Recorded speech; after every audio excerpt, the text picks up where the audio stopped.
أعوذ بالله من الشيطان الرجيم. بسم الله الرحمن الرحيم. أحييكم تحية طيبة إسلامية من ربنا المشرق والمغرب ويجعل من بين الصلب والترائب. السلام عليكم ورحمة الله وبركاته.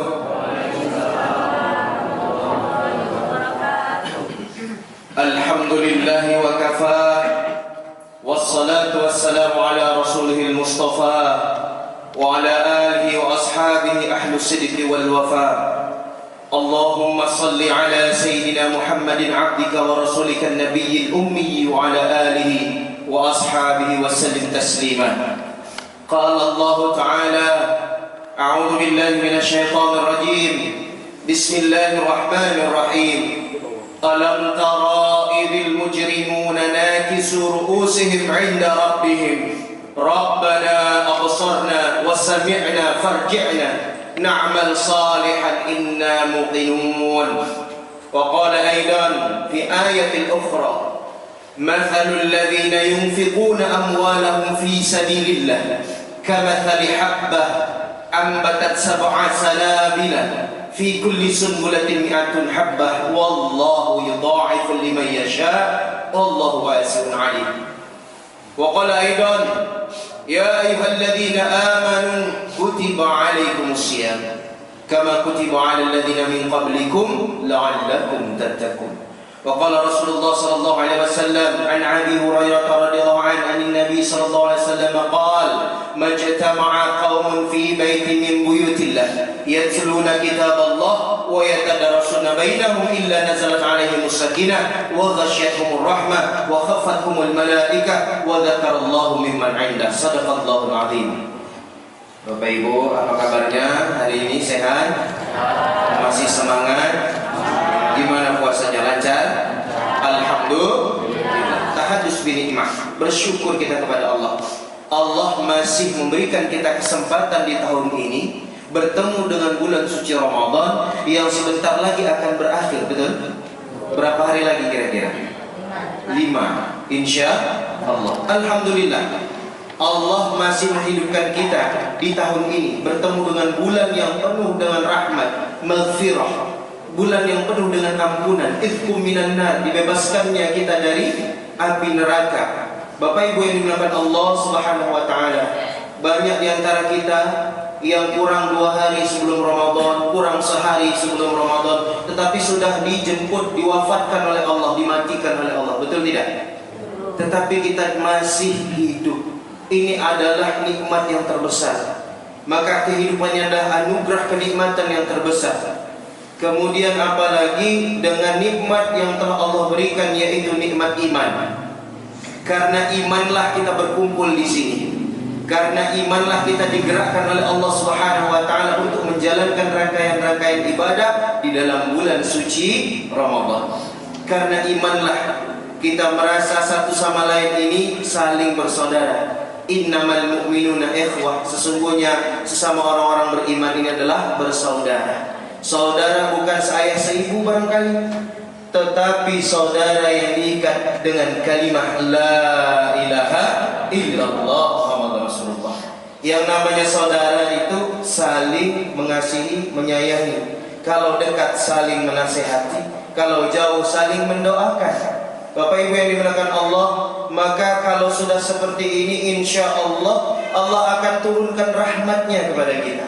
Karena saling berkasih sayang, bertemunya karena Allah, berpisahnya juga karena Allah. Ini adalah salah satu ciri-ciri orang yang nanti akan mendapatkan syafaat, yang mendapatkan naungan di mahsyar ketika tidak ada naungan apa-apa. Orang yang bertemunya karena Allah, berpisahnya karena Allah. Bukan bertemu karena ada lokak, bukan bertemu karena ada job, tapi bertemunya lillahi ta'ala. Jadi luruskan dulu niatnya. Kesiko bukan nak nyari lokak, tapi kesiko kita kok nak bersilaturahim. Bapak Ibu yang dimuliakan Allah Subhanahu wa taala, maka disebutkan di dalam Al-Qur'an ciri-ciri orang beriman itu, yang pertama, fa idza dzukirallahu wajilat qulubuhum, Apabila dia diingatkan tentang kebesaran Allah, bergejolak hatinya. Wa idza tuliyat 'alaihim ayatuhu zadatuhum imana. Apabila ditunjukkan tentang ayat Allah, kebesaran Allah, tanda-tanda kekuasaan Allah, zadathum imana, bertambahlah iman mereka. Wa 'ala rabbihim yatawakkalun, dan hanya kepada Rabb-Nya lah dia berserah diri, bersandar. Bapak Ibu yang dimuliakan Allah Subhanahu wa taala, alhamdulillah kita di sini berkumpul di rumah Datuk Rio kita, yaitu Bapak Haji Marjohan, dalam rangka yang pertama tadi bersilaturahim.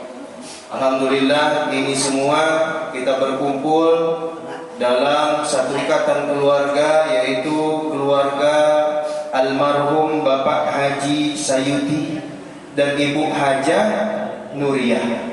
Betul ya Pak ya? Alhamdulillah orang-orang tua kita lah kumpul di Sikogalo, yaitu Bapak Haji Martunis, kita sama-sama hormati, sama-sama muliakan, yaitu Bapak Haji Kadirun, orang-orang yang kita tuakan, Bapak Haji Marjohan juga selaku sebagai Datuk Rio di Siko. Alhamdulillah kalau kita punya orang-orang tua, pemimpin-pemimpin kita yang benar-benar taat kepada agama, taat kepada Allah, insya Allah keberkahan akan turun dari langit dan bumi. Kita dikumpulkan di sini ini dalam rangka ketaatan. Allah berfirman dalam Al-Quran, dijanjikan kepada kita, a'udzubillahi minasyaitonirrajim, bismillahirrahmanirrahim, laula anna ahlal qura amanu wattaqaw lafatahna 'alaihim barakatin minas samai wal ardh. Seandainya sebuah kaum, sebuah umat ini benar-benar beriman dan bertakwa kepada Allah, maka kami akan bukakan pintu keberkahan dari langit dan bumi. Insya Allah, mudah-mudahan kita di sini semua mendapatkan keberkahan dari langit dan bumi Allah, karena kita berkumpul dalam rangka fastabiqul khairat, berlomba-lomba dalam kebaikan, silaturahmi, dalam rangka silaturahmi buka puasa bersama yang sebentar lagi akan kita laksanakan.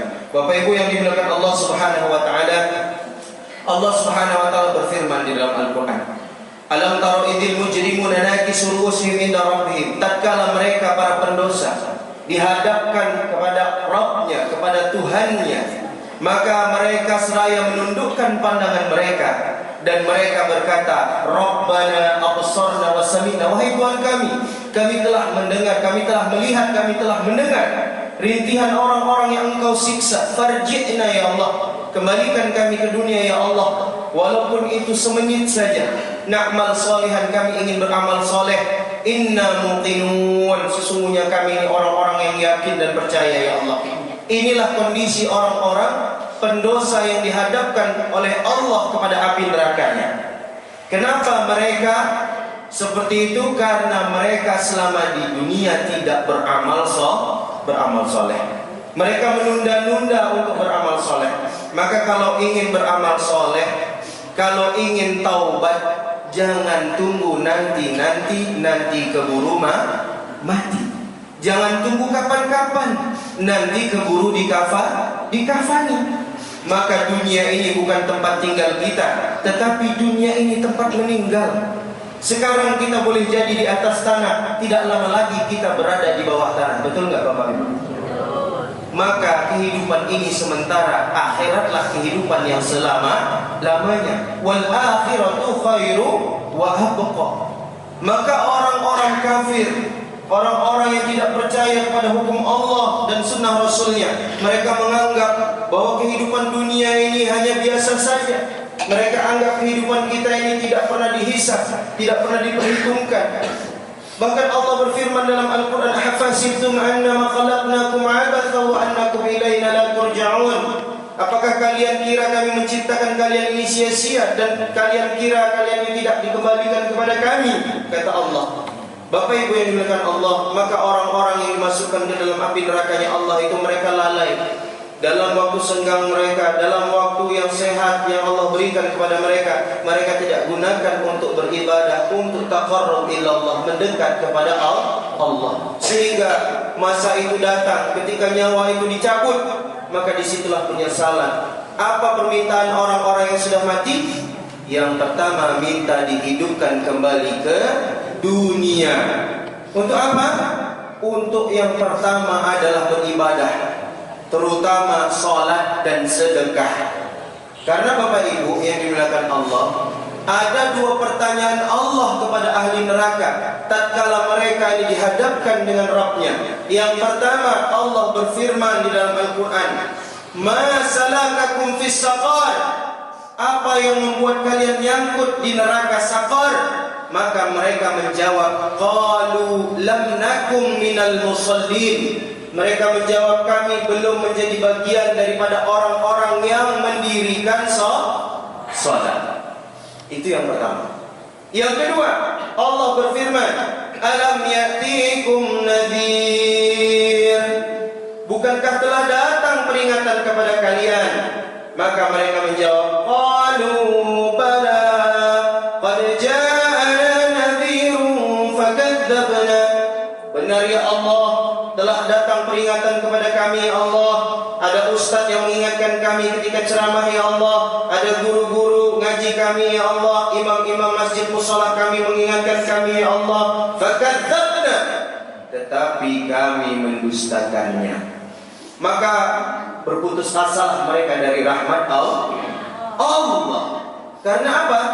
Karena mereka tidak ada kesempatan lagi untuk dibalikkan. Mereka minta dibalikkan ke dunia. Ingin beramal soleh, ingin sholat, ingin merintahkan anak istri yang belum tutup aurat, yang belum pakai jilbab supaya tutup aurat. Karena hisabnya berat bagi seorang ayah, bagi seorang bapak apabila anak perempuan yang tidak tutup aurat, masih kelihatan auratnya, masih kelihatan rambutnya. Satu helai rambut yang kita tampakkan ini bagi perempuan, kita tampakkan satu helai rambut saja kepada laki-laki yang bukan muhrimnya, maka itu Allah akan balas dengan satu kursi neraka untuk ayah dan ibunya. Itu baru satu helai rambut. Bagaimana kalau semua rambutnya ditampakkan kepada yang bukan muhrimnya? Dia hitung saja jumlah rambutnya. Maka segitulah menyediakan kursi di neraka untuk ayah ibunya kalau dia punya suami, untuk suaminya.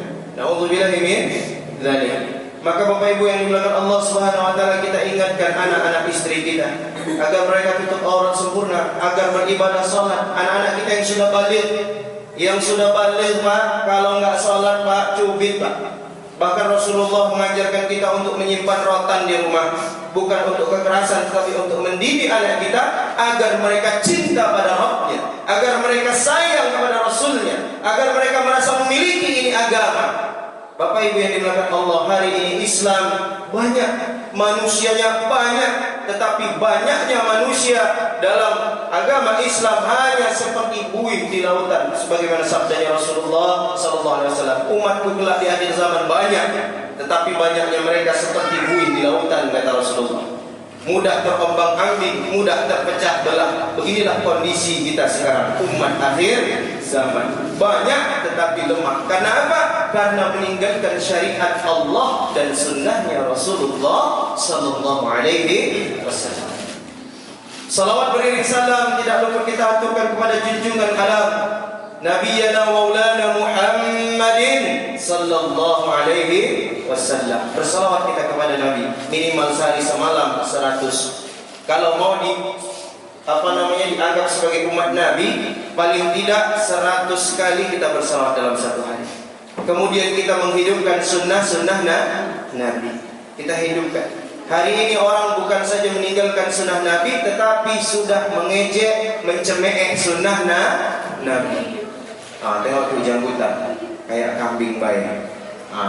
Ini padahal sunnah Nabi. Lihat tuh bercadar kayak teroris lain.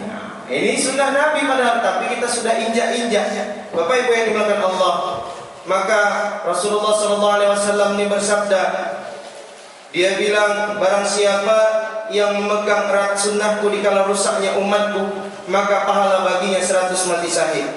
Maka satu mati syahid saja sudah untung Bapak Ibu. Satu mati syahid itu, orang yang mati syahid itu akan masuk surga tanpa hisab, tidak ditanya-tanya lagi.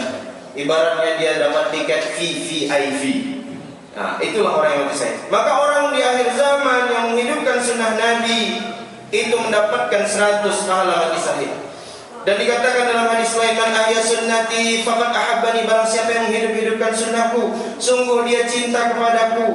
Barang siapa yang cinta kepadaku, sungguh dia di surga bersamaku. Bu, Ibu, ya, mau di surga sama Rasulullah? Mau. Kok nggak semangat? Lah lemas nian ya. Bentar lagi kita buka. Mau di surga sama Rasulullah? Mau. Bapak-bapak mau di surga sama Rasulullah? Mau. Kalau mau, kita hidupkan minimal. Kalau kita nggak bisa menjalankan 100% sunnah Nabi, minimal jangan meninggalkan 100%. Banyak sunnah-sunnahnya Nabi. Ngaku umat Nabi tapi kita benci sunnah Nabi. Ngaku umat Nabi tetapi kita benci dengan identitas dan bagaimana cara berpakaian, bagaimana cara bergaul, bagaimana cara bermuamalah, bagaimana cara berpolitiknya Rasulullah SAW. Kita anti bagaimana kita menuju kejayaan. Bapak Ibu yang dimuliakan Allah Subhanahu wa taala, maka daripada itu hendaknya kita menghidupkan sunnah Nabi. Selain bersalawat, kita menghidupkan sunnah Nabi. Hadirin Allah Subhanahu wa taala, dalam sebuah mafhum hadis dikatakan bahwa Rasulullah sallallahu alaihi wasallam bersabda, "Celakalah dia, celakalah mereka yang tidak bisa memandang wajahku ketika hari kiamat." Maka Sayyidah Aisyah radhiyallahu anha bertanya, "Siapa Sayyidah Aisyah, Bu?" Bu, Ibu, Sayyidah Aisyah siapa, Bu? Istri Nabi, benar. Jadi Sayyidah Aisyah bertanya kepada Rasulullah, "Ya Rasulullah, siapa sih yang nggak bisa memandang wajahmu ketika hari kiamat?" Maka Rasulullah SAW menjawab, "Celakalah mereka yang tidak bisa memandang wajahku ketika hari kiamat. Mereka lah orang-orang yang ketika disebutkan namaku, tetapi mereka tidak bersalawat kepadaku." Maka setiap kali kita mendengar nama Nabi, bersalawatlah kita kepada Nabi. Hari ini mudah-mudahan kita semua dianggap sebagai umatnya Nabi. Amin.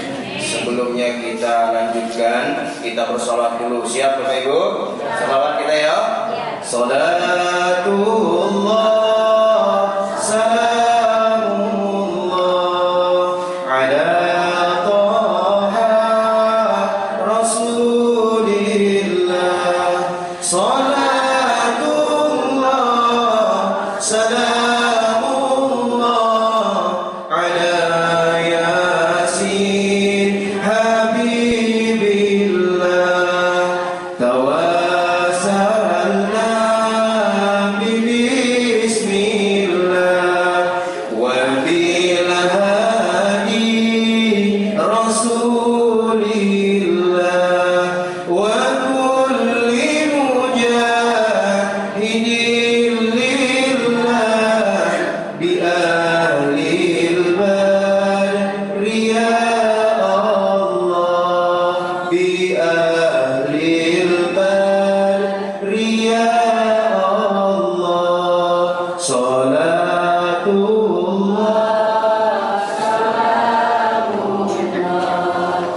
ala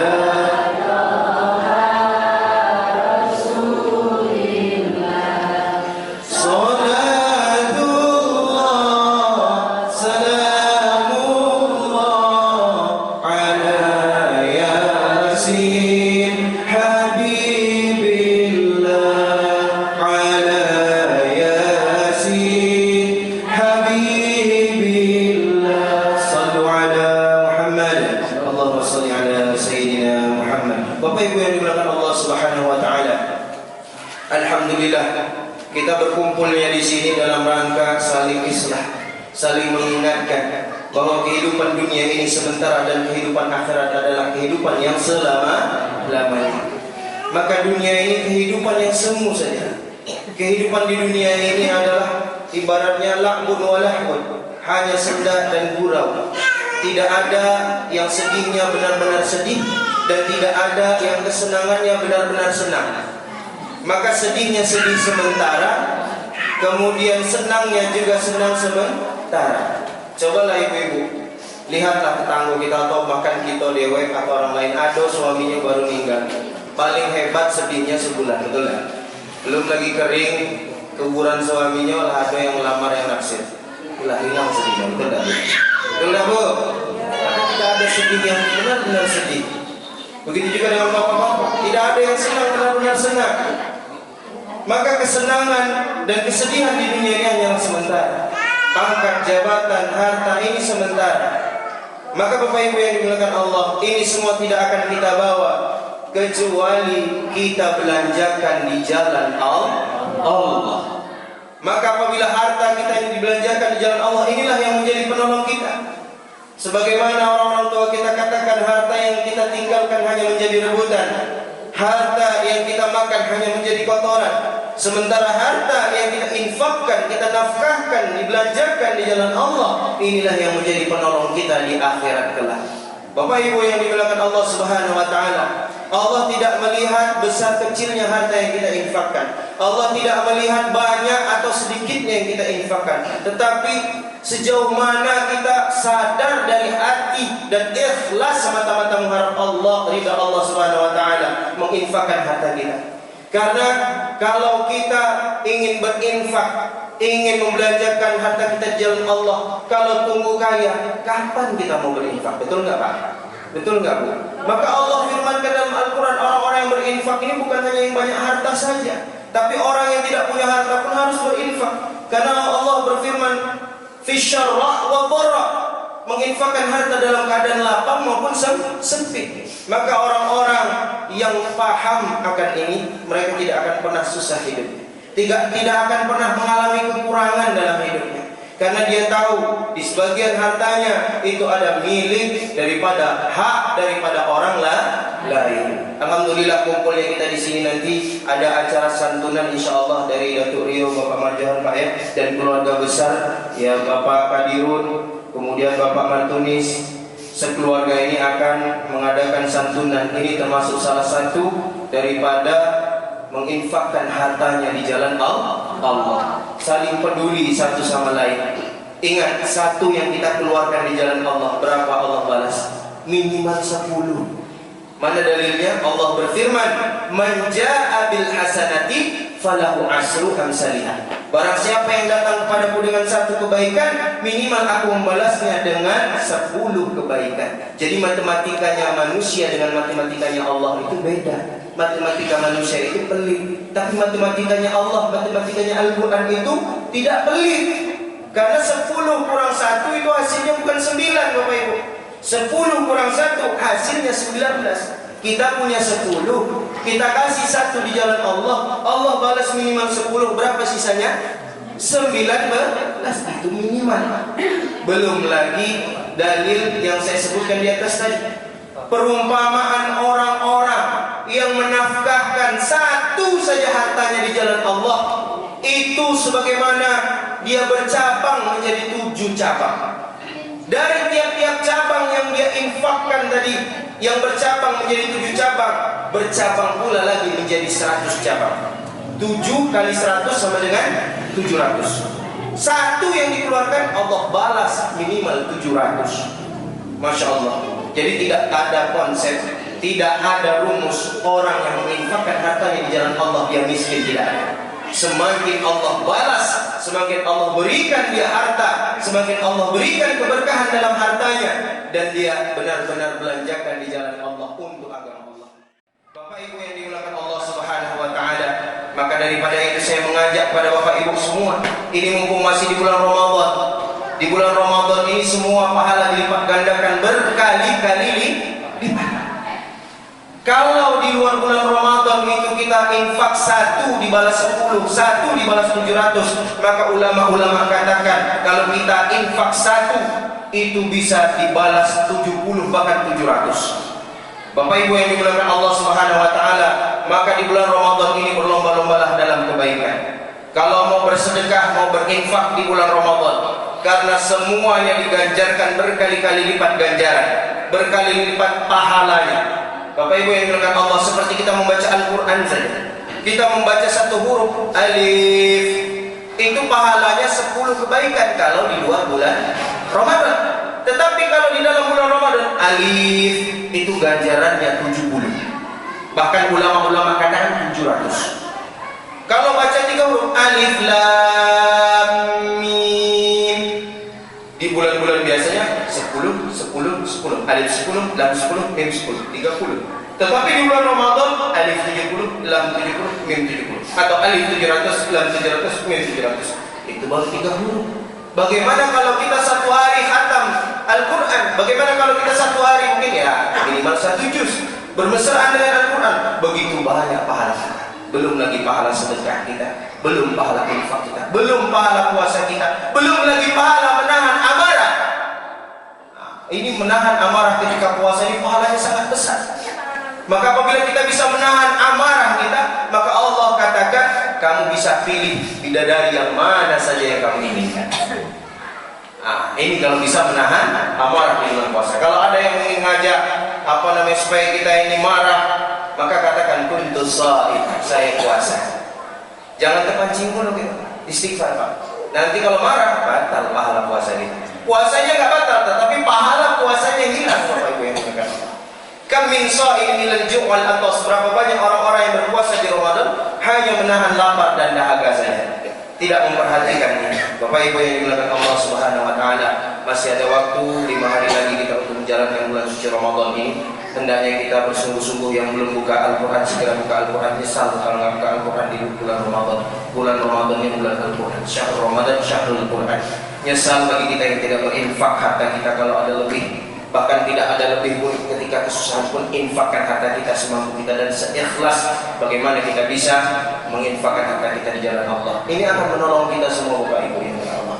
Bapak Ibu, bulan Ramadan bulan tarbiyah, mudah-mudahan di akhir bulan Ramadan nanti kita akan mendapatkan predikat la'allakum tattaqun, mendapatkan predikat mudah-mudahan bertakwa kepada Allah, berharap hanya kepada Allah, bersandar hanya kepada Allah, meminta hanya kepada Allah. Dan Bapak Ibu yang dimuliakan Allah, sama-sama kita doakan adik kita yaitu Lira Irma Junianti binti Marjohan yang sekarang lagi terbaring sakit, yang diberikan kenikmatan Allah Subhanahu wa taala yang luar biasa.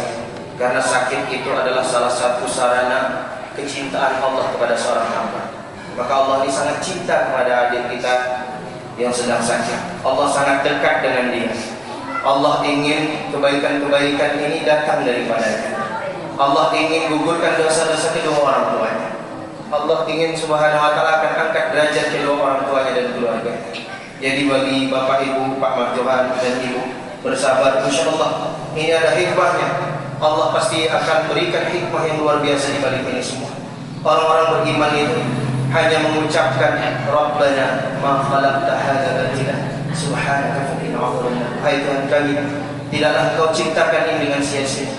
Subhanaka, maha suci Engkau, faqina adzabannar, peliharalah kami dari api neraka.